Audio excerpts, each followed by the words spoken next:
The current educational system is designed in such a way कि अमीर लोगों के पास एम्प्लॉइज की कमी ना हो। सनातन बोर्ड की जो मांग है वो ज़रूरी है। सनातन बोर्ड की मांग जायज़ नहीं है। तो इवन पाकिस्तान एक हिंदू राष्ट्र है, ये चीज़ बोलना अपने आप में पाप है। यहाँ के इवन मुस्लिम भाई लोग जो हैं, ये लोग भी अगर मक्का जाते हैं तो ये हिंदू ही कहलाते हैं ना, जब ये हज के लिए जाते हैं। यहाँ जो रह रहे हैं ये सिर्फ दया भाव से हमने रख लिया आपको, प्रेम भाव से। अधिकार नहीं है जी, भीख अधिकार नहीं हो सकती। शास्त्रों में कहा गया है कि वहाँ कुंभ होते रहे हैं जी। ये भी बोला जा रहा है कि वो भी वक्फ चीज़ है। एक तबका हमेशा ऐसा होता है जिसे सफलता से जलन है। भारत के इतने सारे लोगों को आस्था के प्रति उमड़ते हुए देख रहे हैं, उन्हें जलन है। जलन या कुंठा है। क्या ये राष्ट्रभक्ति या देशभक्ति से ऊपर है? कुंठित व्यक्ति के लिए राष्ट्र, देश, समाज, ईश्वर कुछ नहीं होता। ऐसा नहीं कुंभ में सभी कुछ सही है, सभी कुछ अच्छा है, ऐसा नहीं है। एक ऐसी महिला एक ऐसी लड़की जो मालाएं बेच रही है, उसको मोनालिसा का नाम दिया गया। क्या सिर्फ यही है महाकुंभ में? क्या करोड़ों लोगों में सिर्फ यही लोग हैं जिनकी चर्चा की जानी चाहिए? अगर सतयुग में मीडिया होता तो इंद्र की सभा में इंद्र के देवताओं की चर्चा नहीं, रंभा और उर्वशी की चर्चा होती। राम जी ने कैसे पुल बनाया जी, से ज्यादा इस बात की चर्चा होती कि गिलहरी को इंक्लूड क्यों नहीं किया था, गिलहरी दलित थी।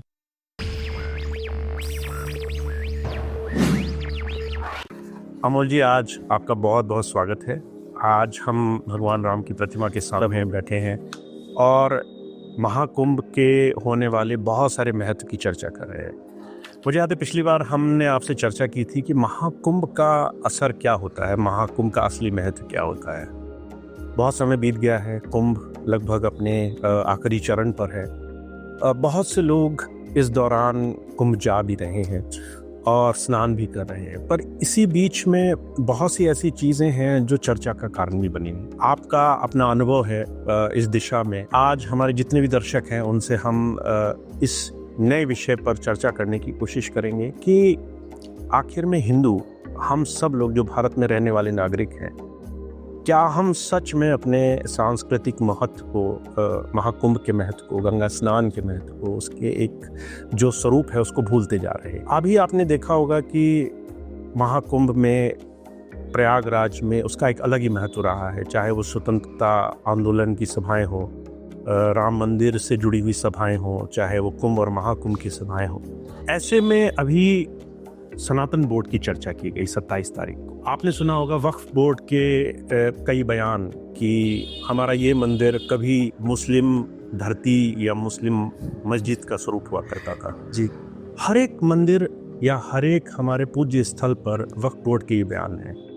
ऐसे में सनातन बोर्ड के लिए जो हमारे बहुत सारे साधु संत लड़ रहे हैं, इसके बारे में आप क्या सोचते हैं? सबसे पहले तो धन्यवाद कि आपने आज आमंत्रित किया। जिस विषय पे हम लोग बात कर रहे हैं एक्चुअली बड़ा गूढ़ विषय है और बड़ा इम्पोर्टेंट है। जी जी जी। इम्पोर्टेंट इसलिए क्योंकि यूथ को अब समझ में आना स्टार्ट हुआ है। अब भारत का जो युवा है उन्हें समझ में आना शुरू हुआ है। आप देखेंगे कि सनातन बोर्ड की मांग भी जो उठी है वो प्रयागराज में उठी। हालांकि इससे थोड़ा सा पहले देवकीनंदन ठाकुर जी उठा चुके थे इस मांग को, लगभग 6 महीने पहले। जी, तो काफ़ी अच्छा था उस समय भी, उसका काफ़ी अच्छा उन्हें रिजल्ट मिला था। अभी तो इस समय कुछ बॉलीवुड के बड़े सितारे भी, मैं उस दिन देख रहा था कि शायद सुनील शेट्टी जी भी इसमें कूदे, बहुत अच्छा है। अब बात करते हैं कि जब हम लोग ये बात करते हैं कि क्या सनातन बोर्ड की मांग जायज़ है, सबसे पहले तो इसमें जी, तो सनातन बोर्ड की मांग जायज़ नहीं, ज़रूरी है। सनातन बोर्ड की जो मांग है वो ज़रूरी है, और क्यों ज़रूरी है इसका भी थोड़ा सा मैं चाहूँगा कि आप थोड़ा सा इसकी चर्चा करें। जी, देखिए, वक्फ बोर्ड, सबसे पहली चीज़ बहुत सिंपल है। अब ये जो जगह है जिसे हम लोग आर्यावर्त कहते हैं, जी, भारतवर्ष कहते हैं, जी, यहाँ पे तो सभी कन्वर्टेड ही है ना। यहाँ के तो सभी लोग वही हैं जो सिंधु को पार करके आए, जो सिंधु के पार हैं। जितने लोग जो इंदु क्षेत्र में हैं, जी, वो सारे हिंदू हैं। हिंदू हैं और हिंदू ही कहलाने जाने हाँ, चाहिए। वो हिंदू ही हैं। आप आगे भी अगर यहाँ के इवन मुस्लिम भाई लोग जो हैं, जिन्होंने अब कन्वर्ट हो गए हैं, जो लोग मुस्लिम बन गए हैं कन्वर्ट होके, ये लोग भी अगर मक्का जाते हैं तो हिंदू ही कहलाते हैं ना, जब ये हज के लिए जाते हैं। तो शायद ये बात इन्हें समझनी चाहिए कि जिस बहुत बड़े किसी और क्षेत्र के लिए लड़ रहे हैं, बाहर जाते ही इनकी पहचान वो नहीं है, वो है ही नहीं। पर अमोल जी, आश्चर्य की बात यह है कि पिछले दिनों एक वक्तव्य आया कि प्रयागराज की भूमि पर, संगम की भूमि पर, जो हजारों साल से ऋग्वेद में, अपने शास्त्रों में कहा गया है कि वहाँ कुंभ होते रहे हैं। जी, ये भी बोला जा रहा है कि वो भी वक्फ की जमीन। जी, यदि कोई मेरे पास आता है कहता मुझे भूख लगी है या मुझे रहने के लिए थोड़ी जगह दे दो, मैं उसे दे दूंगा जी। पर ये उसका अधिकार नहीं है कि कल से वो यहीं पे सोना शुरू कर दे और जब मैं वहां पे सोने के लिए आऊं तो मुझसे कहे कि ये मेरी जगह है, तुम यहाँ से हटो। ये अधिकार नहीं। अमोल जी, अगर मैं इसको समझना चाहूँ, जो भी लोग अब भारत की भूमि पर रह रहे हैं और जो भी लोग यहाँ पर रह करके अपने जीवन को किसी तरह से भी चला रहे हैं, चाहे वो किसी भी धर्म का पालन करते हैं, और उनकी जो स्वामित्व भाव होना चाहिए, उनका जो डेडिकेशन लॉयल्टी होनी चाहिए, वो हिंदू राष्ट्र के लिए होना चाहिए। क्या ऐसे ही आप कहना चाह रहे हैं? हिंदू राष्ट्र शब्द इसलिए नहीं सही है क्योंकि हिंदू राष्ट्र तो बहुत बड़ा हो गया जी। अभी राष्ट्र और देश की परिभाषा मिल गई है।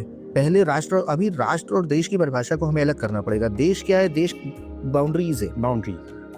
जहाँ पे हम पॉलिटिकल बाउंड्रीज डाल देते हैं उसे देश कहते हैं, जहाँ पर कल्चरल बाउंड्रीज होती हैं वो राष्ट्र होता है जी।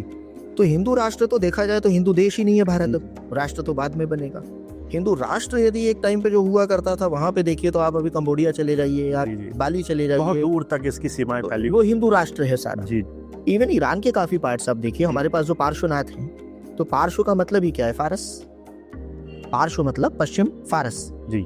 तो फारस को पार्श्व कहते हैं जी। हमारे सारे जो राक्षस गण थे वो पार्श्व से आते थे, ईरान के रास्ते यहाँ पे आते थे जी। तो जहां तक वो नहीं आए थे वहां तक हिंदू राष्ट्र था जी। जब वो आ गए तो हिंदू राष्ट्र नहीं रहा उस जगह पे। उस जगह पे उन्होंने जी जी अपना वर्चस्व स्थापित कर लिया, अपनी पूजा पद्धति है, चलिए कोई बात नहीं। अच्छा, राक्षसों की पूजा पद्धति भी कुछ भी हो सकती थी, उससे फर्क नहीं पड़ता। यहाँ पे प्रॉब्लम ये है कि जब हम बात करते हैं हिंदू देश बनने की, हिंदू राष्ट्र तो नहीं बन सकता अभी। हिंदू राष्ट्र बनाने के लिए तो हमें बहुत कुछ करना पड़ेगा क्योंकि हमारा देश में ही कई जगहों पर हिंदू राष्ट्रता नहीं है। जी जी। आप मेवात एरिया में चले जाइए, हिंदू राष्ट्र नहीं है। केरल में चले जाइए, जैसे अमोल जी हम देख रहे हैं पिछले दिनों 27 तारीख को बहुत चर्चाएं हुई कि हम चाह रहे हैं कि सनातन बोर्ड बने और वो हिंदू राष्ट्र की तरफ ले जाए हमें, तो वो आप कैसे जुड़ता हुआ पाते हैं? देखिए, भारत हिंदू राष्ट्र है, ये है, इसमें हिंदू राष्ट्र बनाने की जरूरत नहीं है जी। उसका रीजन ये है, मैं आपको एक छोटा सा एग्जांपल देता हूँ जी। कहीं पे कोई मजार नहीं पूजी जाती, किसी मुस्लिम कंट्री में मजार नहीं पूजी जाती, किसी क्रिश्चियन कंट्री में जीसस के सामने अगरबत्ती नहीं जलाई जाती। पर भारत क्योंकि हिंदू राष्ट्र है, यहाँ का डीएनए हिंदू है, तो यहाँ जीसस की मूर्ति भी बनेगी, यहाँ मजार पे अगरबत्ती भी जलाई जाएगी, धूप बत्ती भी जलाई जाएगी, यहाँ चादर भी चढ़ाई जाएगी और यहाँ पे जीसस के लिए मंत्र भी बनेंगे क्योंकि ये अंदर से तो हिंदू ही राष्ट्र है। ऊपर से चोला पहन लिया नीले कलर का या पीले कलर का तो साहब हम हिंदू नहीं रहेंगे। तो हम कुछ भी रहें, हम रहेंगे हिंदू ही। हम हैं, हमारी परिपाटी, हमारी विचारधारा, हम तरीके हिंदू ही रहेंगे, चाहे माने या नहीं माने। एग्जैक्टली। आप इंडिया में देख लीजिए पूजा पद्धति, जी जी जी, सारी पूजा पद्धति, आप इवन क्रिश्चियंस की पूजा पद्धति देख लीजिए। मैं मुस्लिम्स को या किसी को नहीं, मैं तो क्रिश्चियंस को भी कह रहा हूँ जी जी। कि आप क्रिश्चियंस या आप किसी भी क्रिश्चियन को देख लीजिए, उनकी पूजा पद्धति में फिर से वहीं पे आ गया कि जीसस। मैंने अभी कुछ दिन पहले एक पैम्फलेट मेरे सामने आया था, वो जीसस के लिए 1008 नाम और जीसस नाम यज्ञ कर रहे थे। मतलब लॉजिक कहीं तो होना चाहिए।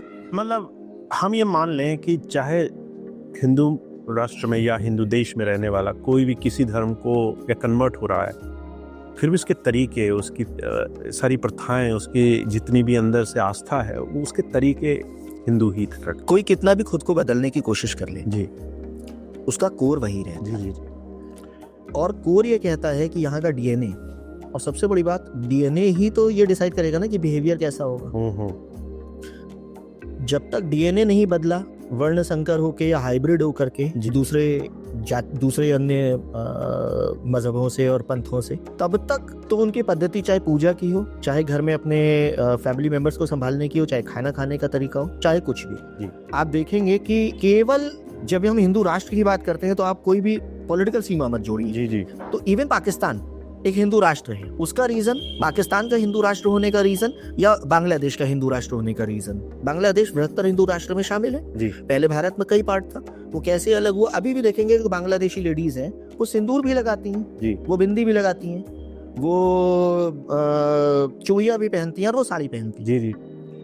तो सिंदूर तो हमारा है ना जी, हिंदुत्व का। जी जी। सिंदूर, आप हिंदू राष्ट्र जहां तक है उसके बाद आप सिंदूर ढूंढ के दिखाइए, जी जी, नहीं है हिंदू राष्ट्र। तो इसका मतलब अगर हम बात करें कि भारत हिंदू राष्ट्र, हाँ भारत हिंदू राष्ट्र है जी जी, इसकी मांग करने का कोई फायदा नहीं, ये है जी जी, है ना। बहुत बड़ी बात कही आपने अमल जी। मैं समझता हूँ कि हमारे जो श्रोता हैं वो भी इस बात को बहुत अच्छे से समझ रहे हैं इस वक्त और अभी आपने दो बहुत गूढ़ चीज़ें कही, हालांकि मेरा मन कर रहा है कि मैं उस विषय में जाऊं, बांग्लादेश और पाकिस्तान, पर मैं कुंभ से ही जुड़ा रहना चाहता हूँ, क्योंकि कुंभ इस वक्त एक ऐसी विचारधारा बनी हुई है, कुछ लोगों के लिए तो आस्था का प्रतीक है, पर कुछ लोग उस पर बहुत प्रश्न कर रहे हैं, राजनीति कर रहे हैं कि वहाँ नहीं जाना चाहिए। 193 देश के लोग इस वक्त कुंभ में, पूरे विश्व के लोग इस वक्त कुंभ में आ रहे हैं, देशी विदेशी, ऐसे लोग आ रहे हैं जो कभी अपने घरों से अपने आराम से बाहर नहीं निकलते थे। उसी समय अपना भारत का जो नागरिक है, अपने भारत के लोग हैं, उस पर टिप्पणी कर रहे हैं, प्रश्न कर रहे हैं, ऐसी बातें करते हैं। तो आप क्योंकि खुद बहुत सारे गुण तत्वों से होकर गए हैं, आपका जो मैंने स्वरूप देखा कि आपने क्रिश्चियन कॉलेज से पढ़ाई की, आपने इस्लामिया कॉलेज से पढ़ाई की, आप खुद कहते हैं कि आप नास्तिक थे, और आपने ये सब जानने के बाद आस्तिकता या ईश्वर क्या है उसमें आपका विश्वास बना। तो आप हमारे देश के उन लोगों को क्या कहना चाहते हैं जो इस वक्त सिर्फ चर्चा करते हैं, सिर्फ बातें करते हैं, और जो अपने देश की धरोहर उससे कहीं दूर होते जाते हैं? मैं आपको एक छोटा सा किस्सा सुनाता हूँ। जी प्लीज़। ये जब हम युवा हुआ करते थे, जवान हुआ करते थे, मेरे ख्याल से हम 15 या 16 साल के थे। जी जी। तो लड़के खड़े हुए थे खूब सारे हम लोग जी। और कुछ तो भी मूवीज़ की बात चल रही थी जी। तो उस वक्त आई थी बाजीगर, शाहरुख खान की मूवी थी बाजीगर, और मतलब 14-15 साल का रहा हूँगा मैं, या शायद उससे भी छोटा। जी। तो जब ये बातचीत चल रही थी, और शाहरुख खान मुझे पसंद था जी, लेकिन जब ये कुछ दोस्तों की बातचीत चल रही थी तो उनमें से एक दोस्त बाजीगर और शाहरुख खान की बहुत ओवर एक्टिंग की है यार, इतनी ज्यादा ओवर एक्टिंग की है कि बर्दाश्त से बाहर हो गई। शाहरुख खान कोई एक्टर थोड़ी ना डांस आता है ना ये वो।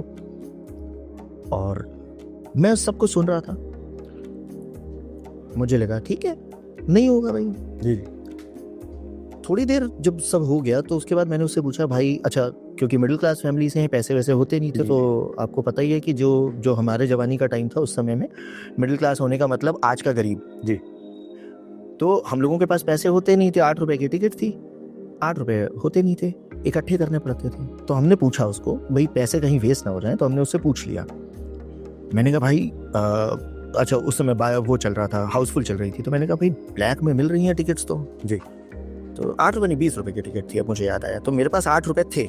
मैंने उनको बोला, मैंने कहा भाई ये बताइए, ब्लैक में चल रही हैं, पैसे हैं नहीं, मैं जुगाड़ करके जाऊंगा, ये बताओ कि क्या है, मतलब तुमने जब देखी पैसे खराब तो नहीं हो जाए? पैसे तो नहीं खराब हो जाएंगे। तो उसने कहा यार बिल्कुल वेस्ट है, मत जाना, मतलब सोच के देखो, एक ओवर एक्टर एक्टिंग कर रहा है, ये है वो है, 50 चीजें उसने सुना दी। मुझे गाने बड़े पसंद थे। जी। शिल्पा शेट्टी नई आई थी, क्योंकि हम युवा थे, हमें बड़ी सुंदर लग रही थी, तो हमें वो भी देखना था। तो शाहरुख खान थे उसमें, मतलब काफी कुछ अच्छा था। तो फाइनली ये डिसाइड हो गया कि मैं नहीं जाऊंगा पहले। हाँ, क्योंकि भाई पैसे की कमी थी ना, रिसोर्सेज नहीं है, संसाधन आपके पास कम है, तो सीमित संसाधनों में आप वैसे ही निर्णय लेंगे। तो मैंने डिसाइड कर लिया मैं नहीं जाऊंगा। तो जिस दोस्त के साथ मैंने जाना था, मैंने उसको कह दिया भाई ऐसा है, वेस्ट नहीं करते, इस पैसे को रोक लेते हैं, तो ये डर आने वाली है इसके बाद शाहरुख खान की, वो देखने चलेंगे। जी। तो अभी इसको रोक लेते हैं। थोड़ी देर बाद हमें मालूम चला कि उस बंदे ने मूवी नहीं देखी थी। अच्छा, उसने बिना देखे? हमने उससे पूछा कि तुमने मूवी, जब ये सब हो गया, तो जब हमने अपने मित्र से बोला, हमने कहा यार जाने का कोई फायदा नहीं, उसने कहा तुम्हें किसने बोला मूवी खराब है, अभी 3 दिन पहले तो आई है। जी जी। किसने बोल दिया कि इतनी ओवर एक्टिंग भी है, उसमें गाने भी नहीं अच्छे, तुम्हें तो गाने पसंद है। जी। तो मैंने कहा यार वो बता रहा था। उसने कब देखी? वो तो मतलब उससे पूछो उसने देखी है या नहीं देखी है। मैंने उसको फिर पूछा, मैंने कहा भाई तुमने मूवी कब देखी? मैंने देखी नहीं, मुझे किसी ने बताया है। उस दिन मेरे को ये एहसास हो गया कि जब भी आपसे कोई किसी चीज की बुराई करे या तारीफ करे, तो आप आंखें बंद करके मानेंगे ही नहीं, क्योंकि एक तबका हमेशा ऐसा होता है जिसे सफलता से जलन है। तो आप कहना चाहते हैं कि बहुत से लोग जो आज भारत के इतने सारे लोगों को आस्था के प्रति उमड़ते हुए देख रहे हैं, उन्हें जलन है कि ये सब लोग क्यों इस तरह दिशा में जा रहे हैं? जलन या कुंठा है, एक विचारधारा होती है। यदि आपकी विचारधारा का व्यक्ति नहीं है और आगे बढ़ रहा है जी, तो कुंठा आ जाती है। ये व्यक्ति मेरी विचारधारा का तो है नहीं, ये आगे कैसे बढ़? क्या ये राष्ट्रभक्ति या देशभक्ति से ऊपर है कि हम अपना अस्तित्व तो खो दें अपनी कुंठा को बचाए रखने के लिए? कुंठित व्यक्ति के लिए राष्ट्र, देश, समाज, ईश्वर कुछ नहीं होता। कुंठित व्यक्ति के लिए सबसे ऊपर होती है उसकी कुंठा। एक छोटा सा कहावत भी है इसके ऊपर कि सफलता जी और टॉयलेट की बदबू केवल तभी बर्दाश्त की जा सकती है जब वो आपकी अपनी हो। अच्छा यानी किसी अन्य व्यक्ति के टॉयलेट की बदबू है तो बर्दाश्त नहीं होती, किसी और की सफलता है तो बर्दाश्त। तो बर्दाश्त नहीं होती। सफलता केवल अपनी विचारधारा की बर्दाश्त होती है। ऐसा नहीं कुंभ में सभी कुछ सही है, सभी कुछ अच्छा है, ऐसा नहीं है जी और ऐसा होना भी नहीं चाहिए, जी जी। वरना फिर इम्प्रूवमेंट का स्कोप नहीं रह जाएगा।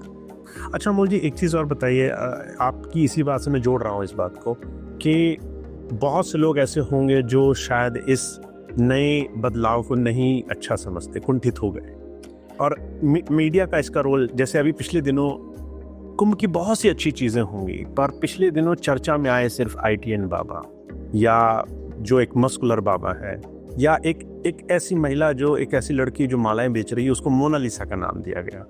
ये सारे लोगों को मीडिया ने उछाल दिया, जबकि बहुत से लोग ये कह रहे हैं कि क्या सिर्फ यही है महाकुंभ में, क्या करोड़ों लोगों में सिर्फ यही लोग हैं जिनकी चर्चा की जानी चाहिए? तो क्या ये जानबूझकर सोची समझी एक कोशिश है कि अच्छे लोगों को दबा दिया जाए? इसका उत्तर पिछले वाले प्रश्न के उत्तर में ही निहित है। जी, आप थोड़ा जोर दीजिए उस कि जब भी कभी अपनी विचारधारा से अलग कोई भी चीज हिट हो रही होती है, सफल हो रही होती है, जी।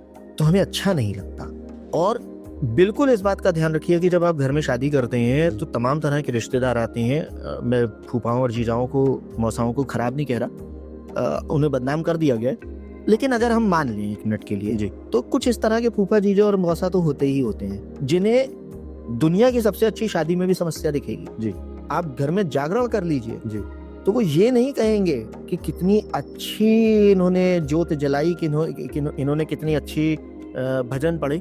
वो ये कहेंगे कि वो फलाना भजन नहीं पढ़ा, जी, ढिमकाने वाला जो हलवा और चने का प्रसाद था उसमें चना कच्चा था। कुछ लोग हैं जिनको ये समस्या है, और कुछ लोग ऐसे होते हैं जो हलवे और चने को ज्यादा टेस्टी बना के भजन को कमजोर करना चाहते हैं।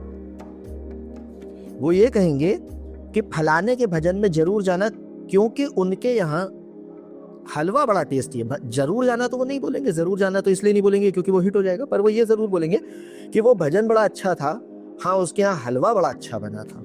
अमोल जी, जैसे आप ये बोल रहे हैं तो मैं इसको लिंक करने की कोशिश कर रहा हूँ कि क्या कुछ लोग जानबूझकर, चाहे वो कुछ समाज के हों या कुछ मीडिया के हों, जानबूझ करके कोशिश कर रहे हैं कि जो असली चीज़ है उस तक ध्यान ही न जाए लोग? नहीं, इसमें दोनों तरह के लोग हैं जो हैं इस बात को, इसमें जानबूझ करके वाले लोग तो बहुत हैं डेफिनेटली, क्योंकि मैं पर्सनली कुछ इस तरह के लोगों को जानता हूँ जिन्होंने जो वहाँ गए ही कमियां ढूंढने हैं ताकि वो हमसे मीन्स मुझसे नहीं, लेकिन जो लोग दो पार्ट्स हैं जी, कुंभ के फॉर, कुंभ के against. Ji ji ji. For वालों के साथ बहस की जा सके इसके लिए अगेंस्ट वाला एक तबका वहां गया है। फिर एक कुछ तरह के लोग होते हैं कि मैं उस दिन शार्क टैंक इंडिया देख रहा था, मेरे साथ कुछ लोग बैठे हुए देख रहे थे, और फिर मैंने, मतलब मैं सिर्फ एक एग्जांपल दे रहा हूँ जी, कि मैं ऑफिस में बैठा था, शार्क टैंक इंडिया में देख रहा था, खाली बैठा था शाम के समय।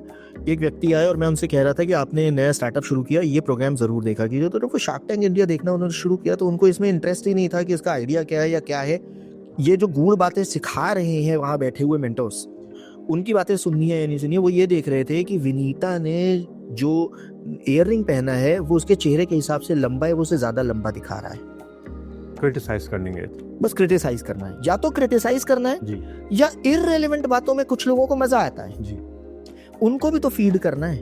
अब मीडिया के साथ एक सबसे बड़ी प्रॉब्लम है, मीडिया अपना इसके बाद तो शायद ये बात सुनने के बाद मीडिया शायद मुझे बॉयकॉट ही ना कर दे, मीडिया के साथ एक बड़ा इशू है कि मीडिया से सेंसेशनल चीजें बेचना चाहता है। अब वो मीडिया नहीं है, अब चिल्लाने वाला मीडिया बनना है। जी जी, वो चाहता ही नहीं है कि आप तक सेंसेशनल के अलावा कुछ एक्चुअल न्यूज पहुंचे। जी, 40 करोड़ लोग आएंगे इसमें।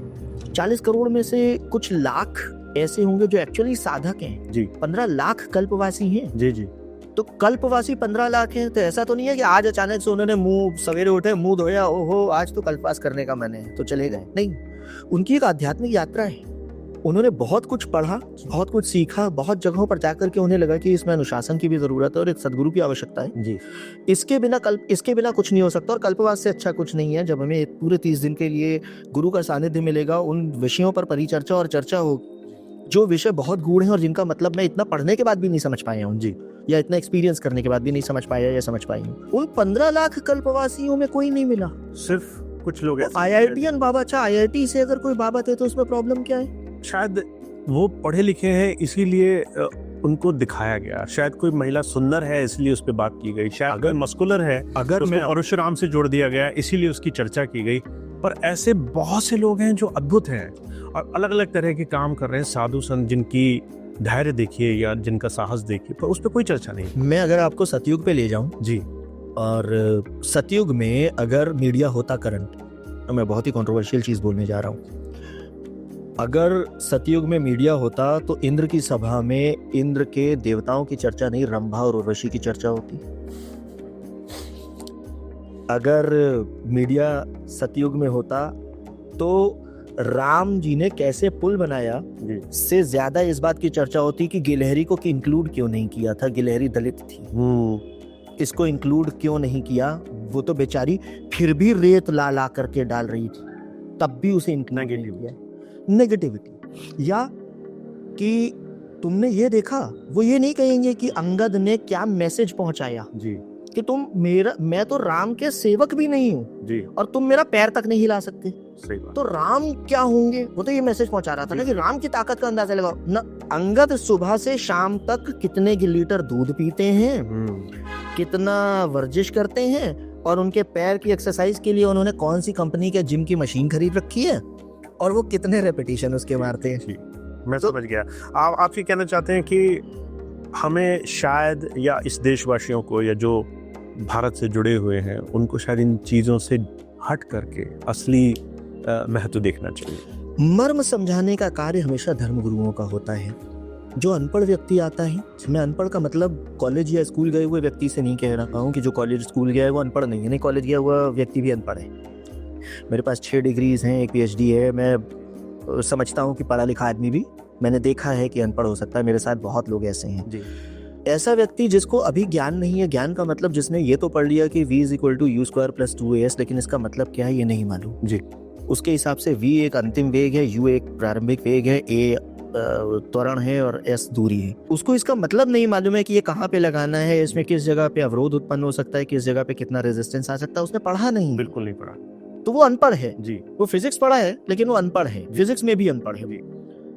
इसको समझाने का काम एक गुरु करेगा कि हर जगह पे v² = u² + 2as नहीं लगना है। ये गुरु जब तक चीज नहीं करेगा, इसके लिए ठीक है कि हाँ, हमें एक ऐसी सेना की जरूरत होती है जो नहीं भी समझती है लेकिन वो हमारे पीछे चलती रहे, ताकि धर्म बचा रहे, सभ्यता बची रहे। तो क्या लोगों को कुंभ में गुरु की खोज के लिए या एक सही साधक की खोज के लिए जाना चाहिए? डेफिनेटली। अमोल जी, हमने काफ़ी नेगेटिव एस्पेक्ट्स पे बात करी है क्योंकि काफ़ी कुछ चल रहा है, पर हम देख रहे हैं कि कुंभ के अभी कुछ दिन बाकी हैं और बहुत से लोग जो दूसरों के प्रभाव के कारण इसे छोड़ रहे हैं, और कहीं ना कहीं जो सनातन बोर्ड की आवश्यकता है और जो हिंदुत्व में जागने की आवश्यकता है, जागृति की आवश्यकता है, इसको हम कैसे फिर से धारण करें कि हम जुड़ सकें इस बहुत बड़े महापर्व के साथ? थोड़ा इसके बारे में हमें थोड़ा सा। सबसे पहले मैं, जैसा कि हम लोगों ने पिछली बार भी बात की थी जी, कि प्रत्येक व्यक्ति को कुंभ जरूर जाना चाहिए जी। मैं ये नहीं कहूँगा कि वो व्यक्ति मुस्लिम है या ईसाई हैं या किसी अन्य पंथ को मानने वाले, यहूदी, कुछ कोई भी फर्क नहीं पड़ता। वो कुछ भी हो, उन्हें जरूर जाना चाहिए। वो नास्तिक हो, उन्हें जरूर जाना चाहिए। वो इवन एंटागोनिस्ट हो, यानी ईश्वर के खिलाफ भी सोचते हो जी, तब भी उन्हें जाना चाहिए। और चारवाक को मानने वाले हैं तब भी जाना चाहिए, क्योंकि अगर वो जाएंगे ही नहीं तो प्योरिफिकेशन ऑफ थॉट्स नहीं होगा जी।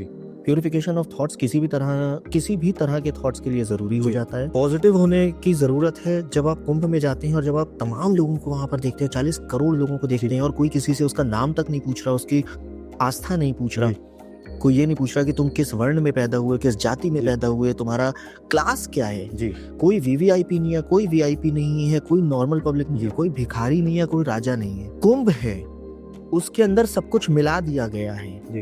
अब ये मिल गया, इसमें से तत्व निकालना, इसमें से एक एक को निकालना बड़ा मुश्किल है, अलग करना मुश्किल है। ये कुंभ की सबसे महान चीज है। आप वहां पहुंचते हैं तो आप खुद में खुद रहते ही नहीं, आप स्वयं है ही नहीं, आप कुंभ का एक पार्ट है। और कुंभ में से जो वाइब्रेशंस निकलेंगी, कुंभ में से जो तत्व निकलेगा, जो हम लोगों ने मंथन की बात की थी, उस मंथन से जो खास तत्व निकलेंगे, समुद्र में तो तमाम चीजें हैं, समुद्र में तो खरबों चीजें हैं ना, लेकिन उनके मंथन से निकले केवल 14। अब मुझे ऐसे बताइए, जैसे मैं एक साधारण मनुष्य हूँ, गांव का व्यक्ति जी, मैं जा रहा हूँ कुंभ और मेरे दिमाग में सिर्फ एक चीज़ है, गंगा स्नान, वो भी एक खास दिन पर उसके अलावा सारी चीज़ें मुझे सिर्फ औपचारिक दिखाई दे रही हैं या सिर्फ मेला दिखाई दे रही है। ऐसे में वहाँ से मैं लेके क्या आऊँगा जिससे मुझे अपने हिंदू होने पे गर्व? कुछ ऐसा आप, मैं जानता हूँ आपका बहुत अनुभव रहा है, आपने कल्पवास्तु की बहुत सी चीज़ें की हैं, क्या देखें, कहाँ जाएं, किन लोगों से क्या लेने की कोशिश करें? जो लोग वहाँ पे सिर्फ इसलिए जा रहे हैं कि वहाँ जाएं और गंगा जी में डुबकी लगाएं और चले आएं, ये संगम त्रिवेणी के संगम पे डुबकी लगाएं और चले आएं जी, वो पर्यटक हैं, सिर्फ टूरिज्म है वो। टूरिज्म है। उनको कतई ये बात नहीं मालूम कि त्रिवेणी का मतलब क्या है जी, कौन सी 3 नदियां हैं, क्यों है वो ही 3 नदियां, क्यों उनमें से गायब क्यों हो गई। तो सिर्फ गंगा स्नान के लिए वहाँ ना जाए, सिर्फ गंगा स्नान के लिए, उसमें और कुछ चीज़ें ऐड करनी चाहिए जी। जब भी व्यक्ति गंगा स्नान के लिए जा रहा है या कुंभ में स्नान के लिए जा रहा है, त्रिवेणी तक जा रहा है, तो सिर्फ त्रिवेणी तक नहीं, कम से कम 3 लोगों से जरूर मिल के आए। कोई एक सत्य गुण वाला हो, कोई एक रज गुण वाला हो, कोई एक तम गुण वाला हो जी। ऐसे किसी एक गुरु के पास थोड़ी देर जरूर बैठे और उसकी बातें सुने। हजारों लोग हैं वहाँ। जितना ज्ञान हम लोगों को यहाँ पे व्हाट्सएप और इंस्टाग्राम पे दिख रहा है ना जी, ये आधे से ज्यादा नकली ज्ञान है। सिर्फ IITian बाबा को ढूंढकर रील बनाने की कोशिश कर रहे हैं। केवल हम कूल ढूंढे हैं, बस इसलिए जा रहे हैं। किसी अच्छी जगह, किसी अच्छे महापुरुष के पास बैठकर कुछ धारण करने की, कुछ धारण किया ही नहीं। कुंभ में जाने के बाद यदि उन तत्वों ने अमृत बनने में योगदान ही नहीं किया जी, तो वो तत्व तो समुद्र की तलहटी में अभी भी अपशिष्ट के रूप में, वेस्ट मटेरियल के रूप में आज भी विद्यमान है ना। निकले जो 14 हैं वो तो इसीलिए निकले। उन 14 में खुद को समाहित करने की कोशिश की, उनके गुण लेने की कोशिश की। कुंभ तक जा रहे हैं और उसके बाद भी नहीं कर रहे तो हम अभागे हैं। जी जी। और आपको लगता है ये सनातन बोर्ड का यही प्रयास है कि आगे लोग बिल जोड़ सकें? यदि सनातन बोर्ड बनेगा, देखिए बहुत संक्षिप्त शब्दों में बात करें, सनातन बोर्ड यदि बनेगा तो सनातन पढ़ाई का रास्ता साफ होगा। सनातन पढ़ाई का मतलब, फिर से मैं कहूँगा, ये कतई नहीं है कि वो फलाने ईश्वर को मानना है, ढिमकाने को नहीं मानना है, ये भूल जाइए। सनातन बोर्ड या सनातन संस्कृति का सिंपल मतलब होता है कि जो चीज़ सतत रहेगी वो सतत केवल विज्ञान रह सकता है। बहुत सुना। जब भी कभी विशेष ज्ञान नहीं है तो सतत नहीं है। विज्ञान मतलब विशेष ज्ञान, तो जब तक विशेष ज्ञान नहीं है तब तक सनातन नहीं हो सकता, सतत नहीं रह सकता।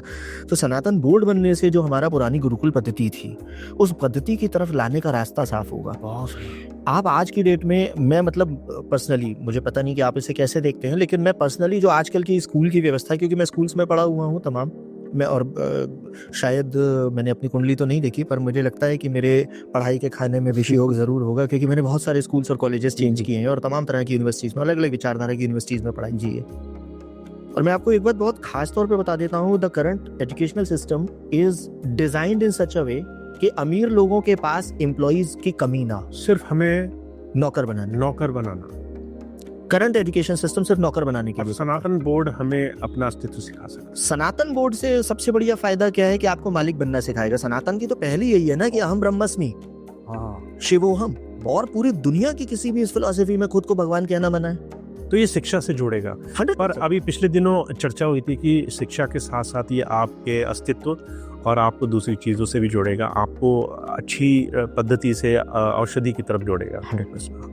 बहुत खूबसूरत। मैं अमोल जी, समय की थोड़ी सी कमी है, ये बहुत बड़ा विषय है, मैं चाहूँ तो शायद घंटों हम चर्चा कर सकते हैं। बिल्कुल। पर मुझे उम्मीद है आज हमारे दर्शक इसको सुन करके अपने हिंदू होने पे गर्व करेंगे और एक बार ज़रूर इस महाकुंभ में जा कर के ज्ञान और गंगा दोनों का आनंद लें। एक छोटी सी चीज़ इसमें और जोड़ेंगे, जब भी वहां जाएं, जब भी जो भी कुंभ जा रहा है, अगर वो कुछ दिनों के लिए नहीं जा सकता और 3 लोगों की संगत में नहीं बैठ सकता जी, तो कम से कम एक संकल्प लेकर के वापस आए जी, कोई भी एक संकल्प जी, और वो किसी चीज को धारण करने का संकल्प हो। वो धारण, चाहे वो शिखा धारण करने के बारे में सोचे, चाहे सूत्र धारण करने, उसका मतलब हम बाद में डिस्कस कर लेंगे। और वो किसी सदगुरु से डेफिनेटली पूछ सकता है कि शिखा धारण करने का रीजन क्या हो सकता है, सूत्र धारण करने का रीजन क्या हो सकता है, या कोई एक संस्कार धारण करने का रीजन क्या हो सकता है। पर हाँ, कोई एक चीज धारण करना, और चाहे वो सत्य धारण करके आए कि आज के बाद मैं झूठ नहीं बोलूंगा, चाहे वो मांसाहार त्यागी और शाकाहार धारण करके आए, या अपने हिंदुत्व के अस्तित्व को बचाना, कोई एक, हाँ बिल्कुल, बहुत सुंदर, हिंदुत्व के अस्तित्व को बचाने के लिए कोई एक व्रत धारण करके आए। बिल्कुल, कोई व्रत तो लेना है वहां पे जाके, कोई एक किसी तरह से कोई एक चीज़ धारण करने का की प्रतिज्ञा तो लेकर के आए। बहुत सुंदर अमोल जी, आज इसी एक शुभ विचार के साथ हम अपनी चर्चा समाप्त करेंगे कि महाकुंभ जरूर जाएं, ज्ञान और गंगा में डुबकी लगाएं और एक व्रत लेकर आए कि कैसे हम अपने राष्ट्र, अपने देश, अपने आप के अस्तित्व को बचाने के लिए एक साथ जुड़ें। धन्यवाद।